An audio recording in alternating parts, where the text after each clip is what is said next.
to contact the plane for over 2 hours.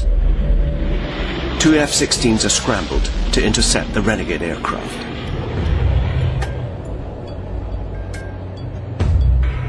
As they approach, the fighter pilots see 2 people struggling inside the cockpit. Could this be a terrorist hijack? Then, dramatically, the plane veers off course and crashes at 400 miles an hour into a hillside north of Athens.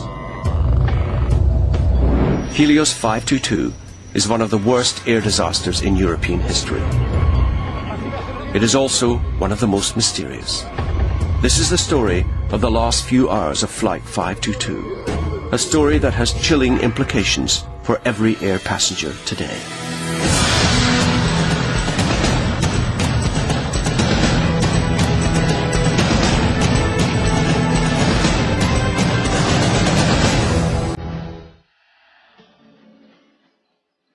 Cyprus, Sunday the 14th of August 2005. It was the height of the Greek summer season, a time for families to travel. Larnaca Airport was packed with holidaymakers and tourists.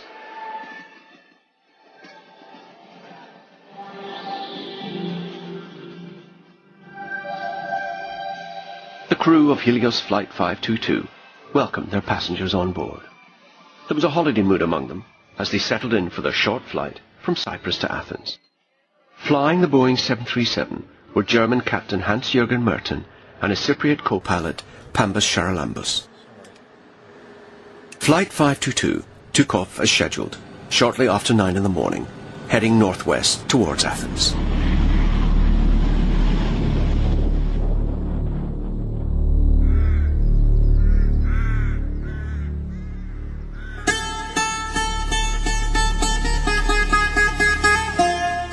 Εκείνη η μέρα ήταν πολύ παραξένη. Τα παιδιά μου ήταν πολύ ανήσυχα, είναι εξαιρετικά ανήσυχα.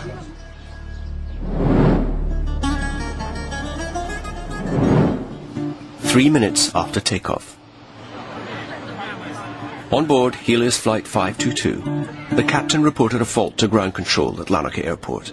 There was a problem with the plane's cooling system.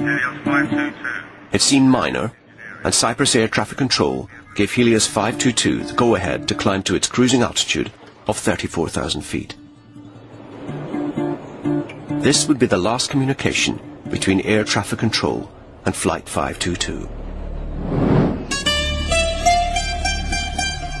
At her home in Cyprus, the co-pilot's mother sat down to watch television.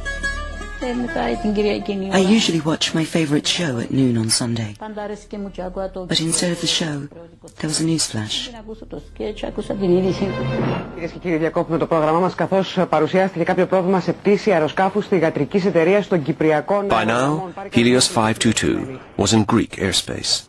Athens air traffic controllers had been trying for over an hour to establish contact with the aircraft, but it was to no avail. Meanwhile, the silent plane circled in a holding pattern over Athens. I was with colleagues near the Greek Pentagon when we got a call from the Ministry of Defence telling us that a Boeing plane had communication problems with Athens International Airport. One question was uppermost in the minds of the Greek authorities. Did Athens face a terrorist attack like 9/11? 2 fighter jets were scrambled to intercept what is officially known as a renegade plane.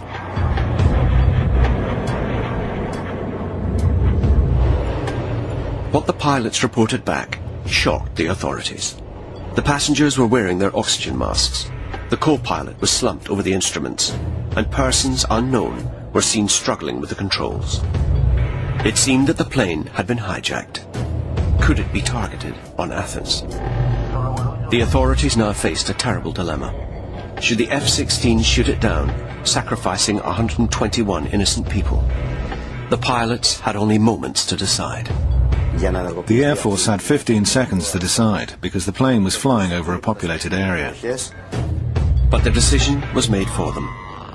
As Flight 522 ran out of fuel, the engine stopped and the plane veered off course towards the mountains north of Athens.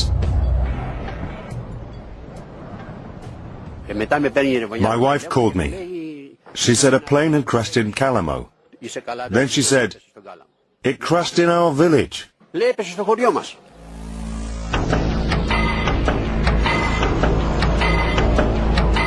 News of the accident spread swiftly, and the relatives of those on board desperately sought information. I called my daughter-in-law, but she didn't answer her phone. I didn't know what else to do. I had to go to Larnaca Airport.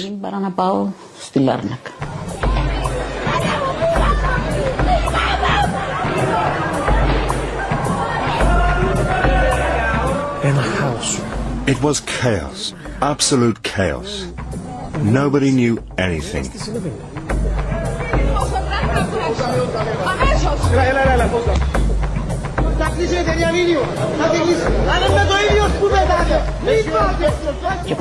Everyone was shouting. No one assisted us. At the airport, the co-pilot's mother demanded answers. They said, we don't know yet. Nobody knew. When I asked them who was the co-pilot, their reply was apparently the captain was German. I said, I didn't ask you about any German. I asked you about Haralambos. Tell me if he was on the flight.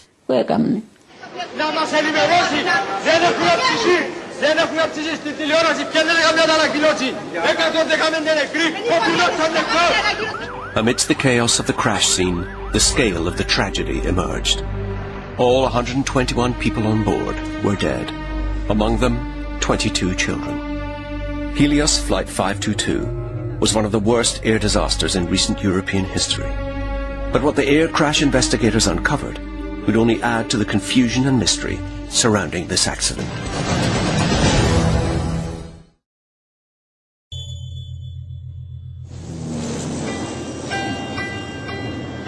Helios Flight 522 crashed in the mountains north of Athens. The debris field was scattered over 2 square miles. There were no survivors.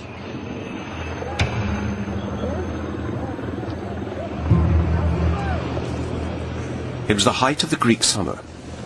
With 40-degree temperatures, the countryside was tinderbox dry.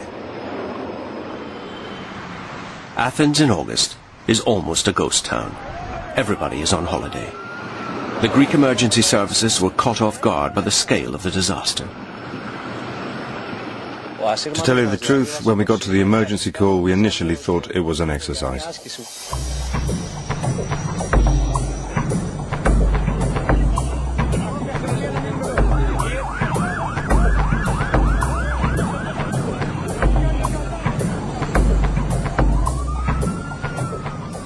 You can't compare it. You can't compare it. The atmosphere that day was... There was smoke, there was fire, and there was this smell.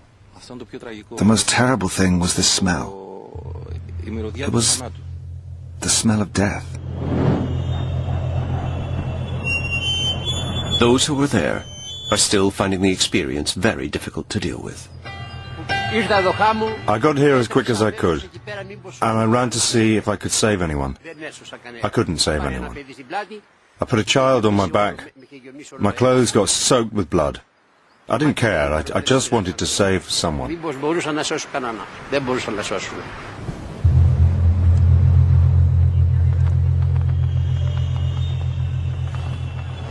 There.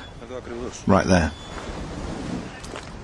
That's where the mother and the child were. The mother was lying here, and the small child was next to her, holding her hand. Right here.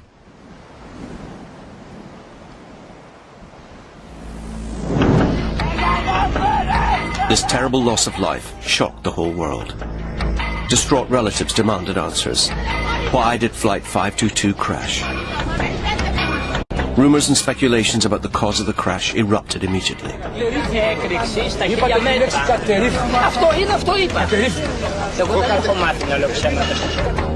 Helios 522 had lost all contact with air traffic control, so the Greek Air Force had scrambled 2 F-16 fighters to investigate.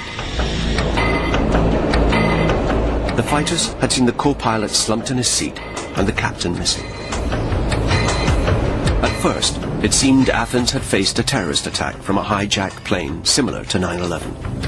As journalist Peris Karavanopoulos recalls, our highest government source gave us the information that it was a terrorist attack, because the F-16 pilots who were flying next to the Boeing had reported seeing a man wearing a mask in the cockpit. Many Greeks suspected that the F-16s had shot down the renegade plane. But the Greek Air Force immediately declared that neither of the fighters had fired their weapons. When the Greek authorities launched their crash investigation, a far more complex story started to emerge. The first key clue came from the reports of the F-16 pilots. Soon after, a series of new details started to emerge from the observations of the two F-16 pilots. The F-16 pilots had seen that all passengers on board were wearing their oxygen masks before the crash. This fact was confirmed by the Athens chief coroner. The impact of the crash was terrible, but many passengers were still wearing oxygen masks on their faces. This means the masks were deployed and they used them, or at least they tried to use them. The deployment of the oxygen masks meant one thing. Helios 522 must have experienced a major loss of oxygen and cabin pressure during its fateful last flight. Modern planes fly at altitudes where the air is thin and oxygen levels too low to sustain human life. So each plane is sealed before takeoff and then pressurized during flight to create a safe artificial environment. Passengers breathe pressurized air that's the equivalent of being at 8,000 feet, even when the plane is actually flying at over 30,000 feet. If the cabin depressurizes, then oxygen masks are released immediately.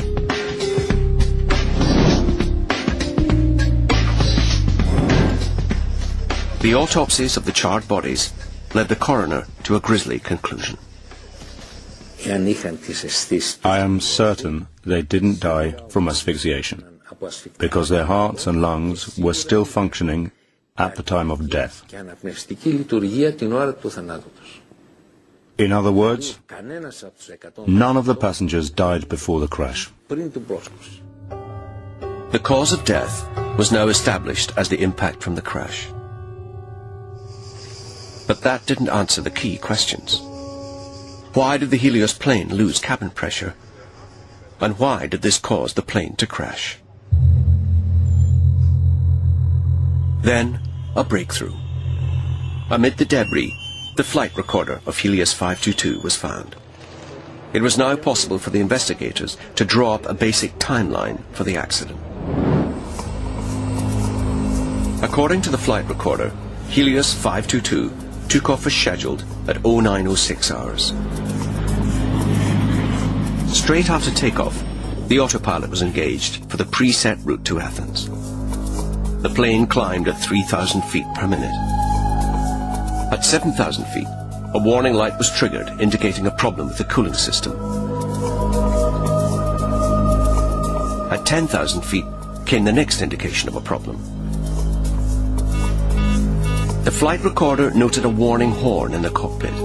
This indicated a loss of cabin pressure.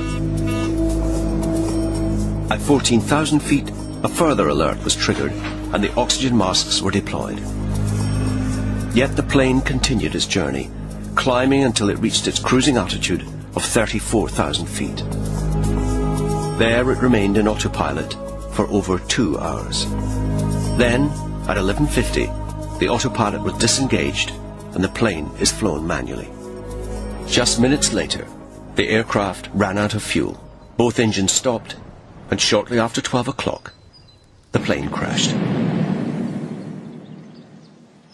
It begged the question, with so many alarms and warning lights going off in the cockpit, why did the pilots continue the journey?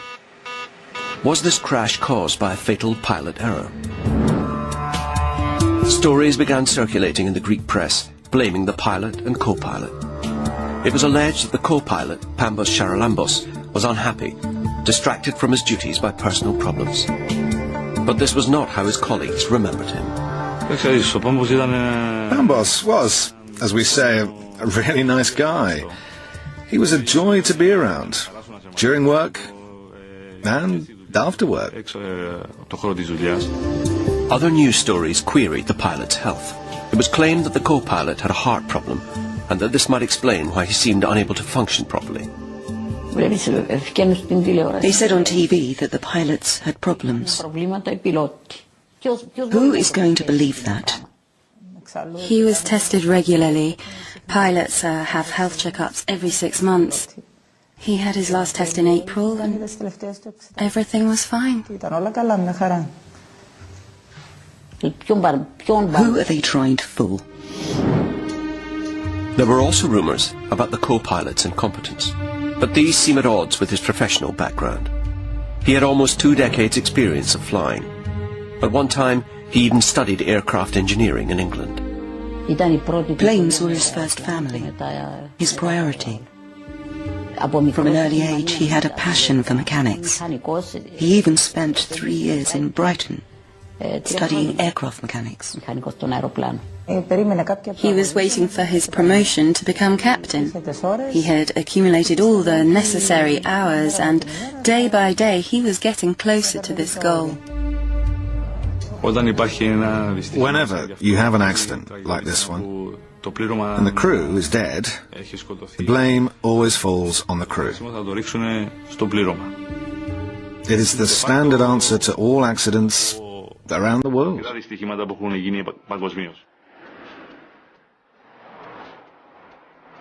For independent air safety expert Kim O'Neill, pilot error is too convenient an explanation. Kim is going to try to piece together the evidence and find out what caused the crash of Helios 522. There is one obvious place for him to start, with the plane itself. The Helios plane was a Boeing 737, the most widely used passenger jet in the world today. An airliner with an excellent safety record. Kim begins his research by investigating the safety record of the actual plane that crashed. Flight 522 was a modern, up-to-date aircraft built only in 1998. But it already had its fair share of technical problems, as the co-pilot's mother remembers. My son didn't have any complaints about the company. However, he did tell me a few times that the plane had problems. Petros Theocharidis is an investigative journalist in the Cypriot capital Nicosia. He also looked into the safety record of the plane, and it quickly emerged that this was not the first time there had been a potentially catastrophic loss of pressure on this plane. I had written about the pressurization problem that occurred last December during a flight to Warsaw. The plane had a pressurization problem. The masks dropped down and an emergency descent was necessary. Intrigued by these newspaper reports, Kim takes a closer look at the maintenance records of Flight 522. He focuses on the plane's air conditioning system, the system that helps pressurize the aircraft. It's quite remarkable, actually. The air conditioning system of this aircraft was repaired 5 times before the crash. Passengers frequently complained that the aircraft was very cold. The plane had a final maintenance check shortly before takeoff.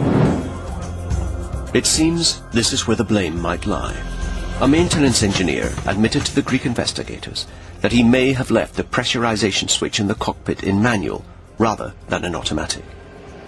This mistake means that the aircraft could have taken off completely unpressurized. It's a vital piece of information. To understand the implications of this, Kim travels to Stansted to talk to an aircraft engineer. All commercial planes use the air conditioning system to pressurize the air in the cabin. So, can you tell me how the air conditioning system works in the aircraft? Certainly. All the air enters the engine in the intake here. That is bled off the engine and passed through pipework through the wing and to the air conditioning packs which sit underneath the airplane. Underneath the aircraft? The air conditioning packs regulate the temperature of the air going into the cabin. When the correct temperature is obtained, the air then leaves the plane from a valve at the rear. It is this simple procedure that pressurizes the cabin.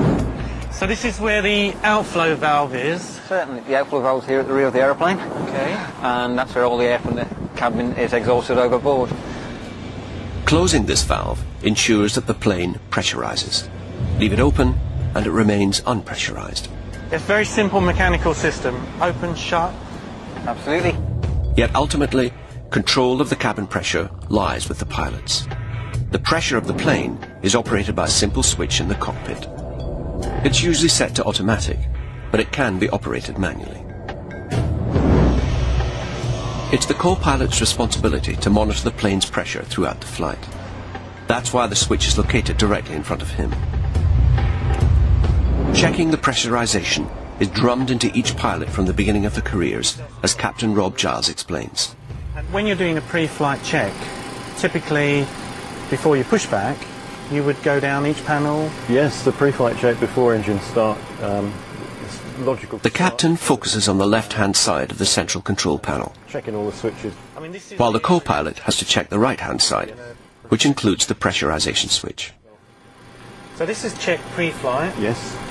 but it's also checked shortly after takeoff. Yes, during or after the takeoff sequence. In fact, the pressurization switch is checked twice before takeoff, during takeoff, and again when the plane passes through 10,000 feet. So this panel is actually checked 4 times. Lots of checks, yes. If the plane should lose pressure, oxygen masks are deployed. But time is critical. This emergency supply only lasts 15 minutes, which means the pilot must take immediate action. If you get a depressurization, initiate an emergency descent down to 10,000. So it depends on the pilots realising that the aircraft is under pressure. Absolutely, yeah. With timing critical and clear emergency procedures, it seems the Helios pilots must have failed to carry out their duties. From the discovery of the flight recorder, we know that the emergency oxygen masks dropped at 14,000 feet. But instead of descending, the Helios plane continued to climb to 34,000 feet. This is the biggest mystery of all. Why did the aircraft not pressurise? Why did the pilots continue the flight even after the oxygen masks had dropped? Everything still seems to point to one explanation for the crash: pilot error. Kim knows that he needs more information. He needs to understand exactly what the two pilots were really faced with during their fateful last flight.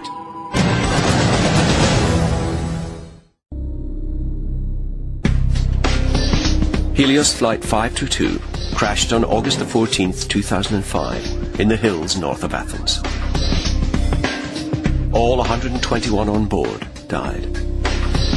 It was the worst aviation disaster in Europe for 10 years. The cabin had lost pressure, but the pilots had failed to take emergency action. Now, Greek investigators had to find out why. Aviation expert Kim O'Neill has been conducting his own research into the accident. Both the pilot and the co-pilot of Helios 522 had many years of flying experience. It seems highly unlikely that they failed to notice the warning signals.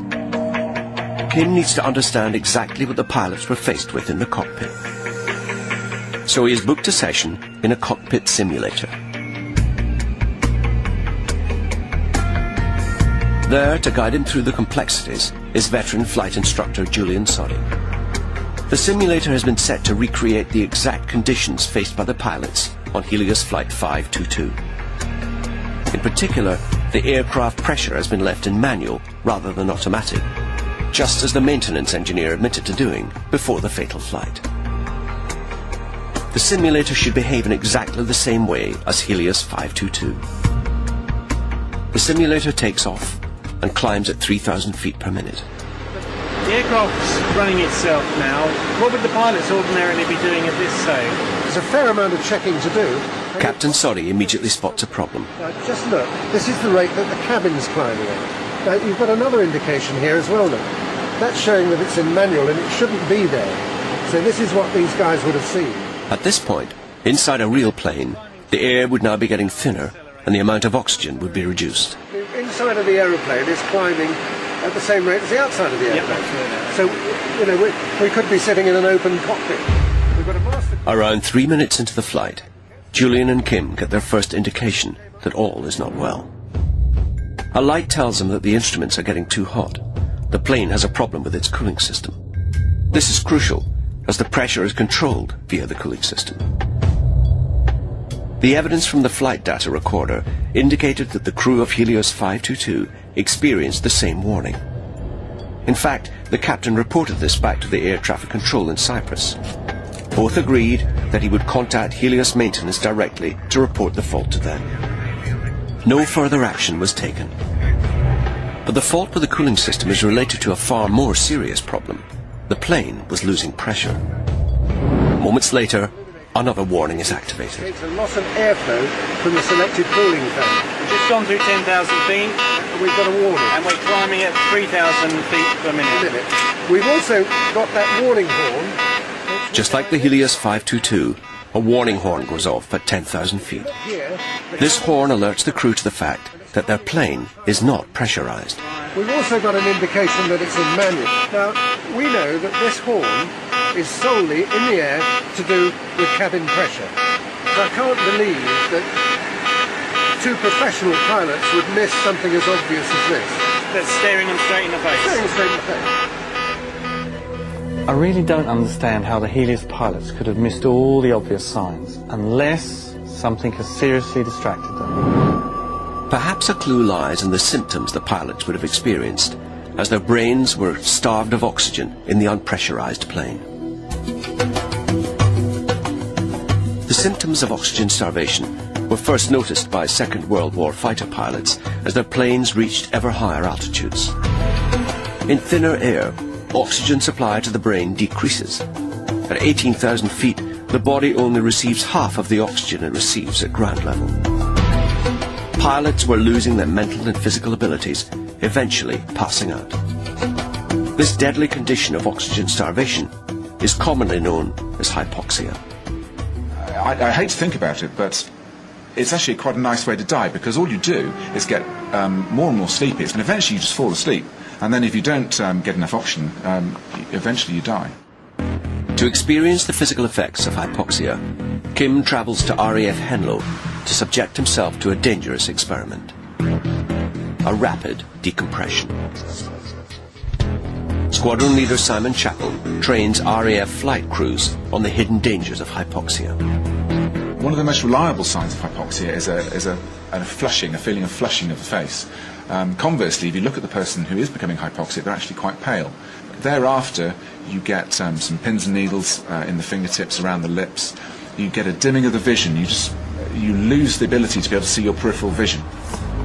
The test chamber will simulate the conditions of an unpressurized flight at 25,000 feet. The test subjects will experience the physical effects of lack of oxygen for 4 minutes only. Exceeding this time limit can cause permanent brain damage. This is a deadly environment, and safety is paramount. Climb the chamber to 8,000 feet at 4,000 feet per minute. You had a full lung full of air will be rapidly decompressed. You could burst a lung. So if you breathe in normally. As you ascend beyond 10,000 feet and up to 15,000 feet, you'd become reasonably breathless, even with only moderate exertion. At 15,000 feet, 1/4 of your memory is gone. So you've got a 25% reduction in the ability to remember things which you've previously learned. So in an aviation environment, it could be catastrophic. Stand by for rapid decompression. In 5, 4, 3, 2, 1, now. Timing. Might have to lift the mask off the face slightly. 5 seconds. You can feel the gas expanding. Okay, 1 and 2, drop the oxygen mask now for me. To demonstrate the effects of oxygen starvation, Kim is given a simple children's puzzle to complete. Okay, Kim, what I'd like you to do is have a go at the puzzle. Empty it first and then carry on. What do you notice about the atmosphere in here? It's warmer. It feels humid. feels humid. Does the air feel any different to breathe? Absolutely not. Feels exactly the same. Just slightly warmer, more humidity. One of the most dangerous aspects of hypoxia is that when you're exposed to an atmosphere, a hypoxic atmosphere, like an unpressurized aeroplane, the air doesn't feel any different to breathe. You breathe it in and it feels completely normal. And this is one of the most distressing things about hypoxia. It's a quiet harbinger of death. How are you feeling? A bit woozy. A bit woozy already? Yeah, You're only 1 minute in and yet you're feeling woozy. I've had a couple of drinks. Like you feel a bit drunk? That's the best way to describe it, is like being drunk, or perhaps the beginning of a heavy head cold, or just extreme fatigue. How many minutes have you both been off oxygen now? Actually, I'm not really sure how long. 2 minutes 30. There's a big clue. 2 minutes 30.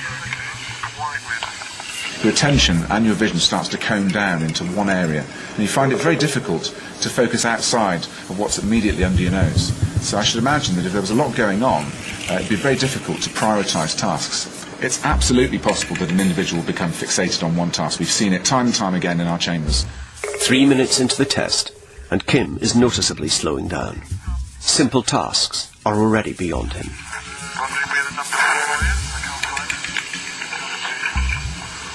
Kim, how old are you? 21. 3 minutes 30. 3 minutes 30. I'd like you to take 7 off 21 and carry on out loud. 7 off 21. Can you put some action on, please? Carry on. Carry on. 3 minutes 45. Number 1 back on in 3 minutes and 49 seconds. Put the oxygen mask on, number 2. Put the oxygen mask back on for me. With Kim dangerously hypoxic, Squadron Leader Chappell decides not to go any further and puts Kim back on oxygen. Back on in 4 minutes and 3 seconds. MI is indicating on the inside. The onset of hypoxia, I would say rapid, accompanied by this euphoric, I can do it, which is not true. When you first drop your oxygen masks, many of you will have noticed that there's absolutely no change in the nature of the air that you're breathing. It feels absolutely no different. Amazing. That was quite shocking, really. The hypoxia test sheds new light on Kim's investigation. We know that the Helios pilots climbed at 3,000 feet a minute in their unpressurized plane. By the time the warning horn sounded at 10,000 feet, hypoxia would have been setting in. What's that? At about 15,000 feet, they would have already lost 25% of their mental ability. At this point, the increasingly confused captain may have left his seat, possibly to try and turn off the alarm. Approximately 15 minutes after takeoff, both pilots would have passed out. The hypoxia experiment was a real eye-opener for me. I can now understand why the pilots missed the vital clues. I thought I was in control when clearly I was not. For Kim, hypoxia offers a compelling explanation why the pilots seemed unable to react to the warning signs in the cockpit. Yet it also prompts a further crucial question. If everybody on board had succumbed to oxygen starvation, then who were the 2 people spotted in the cockpit by the intercepting F-16 pilots only minutes before the crash? How did they manage to avoid the hypoxia which had overcome the pilots? Who were they, and who, in particular, was the person seen wrestling with the controls?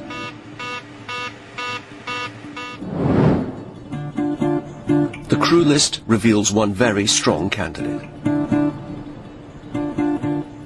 The 25-year-old flight attendant, Andreas Prodromus. Since he was young, Andreas was always interested in planes. There were always planes in his room. When we were traveling, he was always trying to find out the model of the plane, and there were always photographs in his room. Andreas was a man obsessed with flying. Being a flight attendant was only the first step towards fulfilling his dream. He was training to be a pilot, but he was working as a steward. He was basically waiting for the day when he could finally put into practice what he was training for. Andreas had around 260 to 270 hours of flight time. At first, there was no hard evidence that the person in the cockpit really was Andreas. 3 bodies were removed from the wreckage of the cockpit. The co-pilot, Charalambos, was quickly identified. But the other 2 bodies were so badly damaged, it took several days to identify them. During the identification process, there were those who could be identified by their relatives. Then there were those we could only identify using DNA methods. Blood samples found on the rudder controls were matched to Andreas's DNA. This confirmed that he was in the cockpit during the final moments of Helios 522. Using the same methods of DNA analysis, the 3rd body was identified as his girlfriend, Haris. This led investigators to an astonishing conclusion. These 2 young flight attendants were trying to save the plane. 6 minutes into the flight, with the oxygen supply dropping and confused by the effects of hypoxia, the pilots are struggling to make sense of the situation. For flight attendants Andreas and Haris, the deployment of the oxygen masks is the first dreadful sign they have that something is seriously wrong.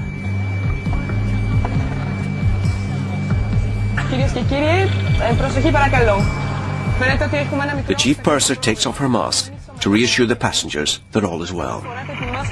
She then tries to contact the flight deck, to no avail.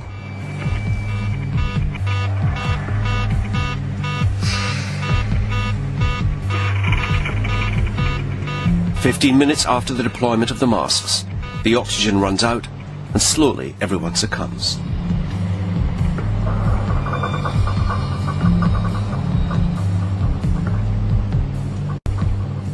At some point, Andreas must have fitted himself and Haris with portable oxygen. Andreas goes forward to investigate.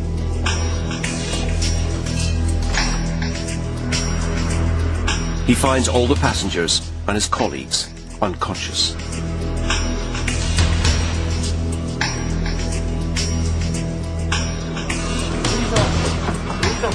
But they are about to be confronted by a formidable barrier. Following the terrorist attacks of September 11, all cockpits are fitted with specially reinforced doors. The only way in is by entering a security code. I don't know whether he knew the code or not, but just imagine, in the panic and confusion, well, you can easily forget things you know. Still in autopilot, Flight 522 is locked into a preset holding pattern over Athens. 2 F-16s have been scrambled to intercept the renegade plane.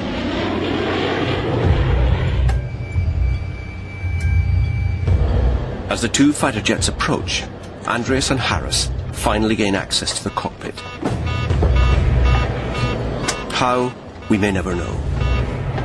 The 2 fighter pilots watch helplessly on as Andreas takes control of the stricken plane. He disengages the autopilot about 15 minutes before the crash. But then, the first engine cuts out.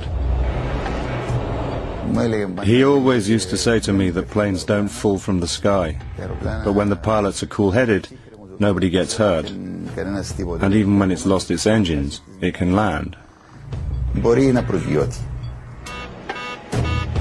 But time is running out for Helios 522. With the fuel exhausted, the second engine cuts out.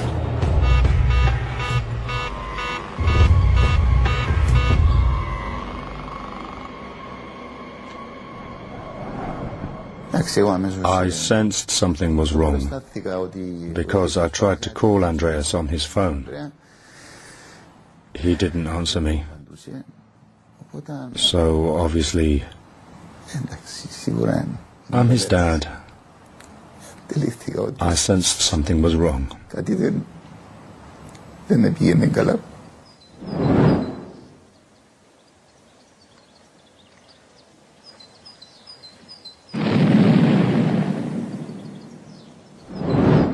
The mystery of Flight 522's final moments appears to be solved. But for Kim, one question remains. and it's the biggest of all. Pilots also check for problems with pressurization before the flight takes off. When the aircraft was on the ground, why did the pilots not realise something was wrong? If Helios 522 had a problem with the cabin pressurization system, why did the pilots not notice it during their many pre-flight checks? It leads Kim to a disturbing question. The plane was a Boeing 737, an aircraft in service with almost every airline in the world. Could this plane have a catastrophic design fault?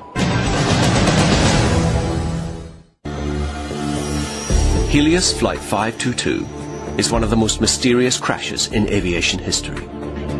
It seems the plane took off with a faulty pressure setup. The pilots failed to act on the warning signals as they succumbed to hypoxia, starvation of oxygen to the brain. But for air safety expert Kim O'Neill, that's only part of the answer. It fails to explain how two experienced pilots could have missed the faulty setup before takeoff.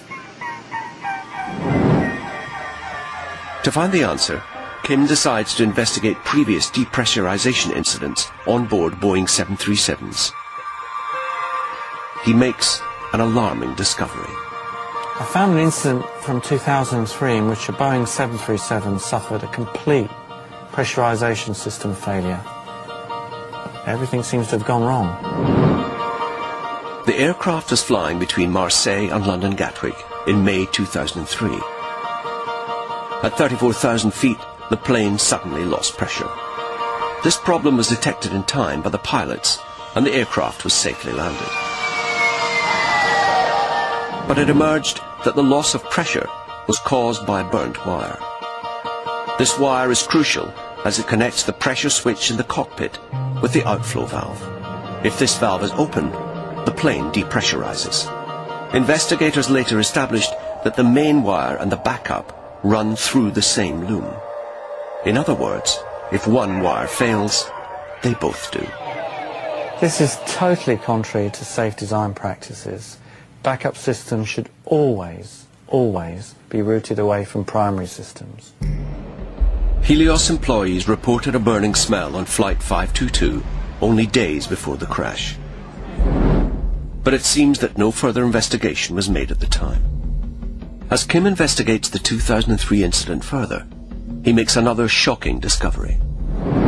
Even though the plane had lost pressure, all the instruments in the cockpit still looked normal. There was no indication that the pilots had a problem.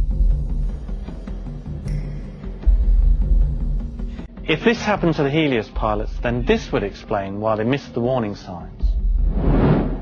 Throughout all the pre-flight and takeoff checks, the Helios cockpit would have appeared fine. On the ground, everything looks normal to the pilots. In the air, when the alarms go off, the flight deck still looks normal.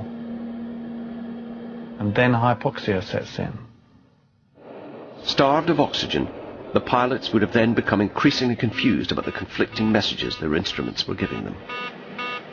This could explain why they did not descend in time to a safe altitude to avoid hypoxia. This wiring problem with the 737 was highlighted in a report by the Air Accidents Investigation Branch. The AAIB recommended to Boeing in 2003 that the main and backup wires should be reinforced and separated across all their 737s in service. So far, Boeing has not responded to these safety recommendations. Kim's discovery highlights a potentially fatal design flaw, which could explain the Helios crash. It also raises enormous questions about the safety of all Boeing 737s flying today. Every 5 seconds, a Boeing 737 takes off somewhere around the world. There are over 4,000 in service.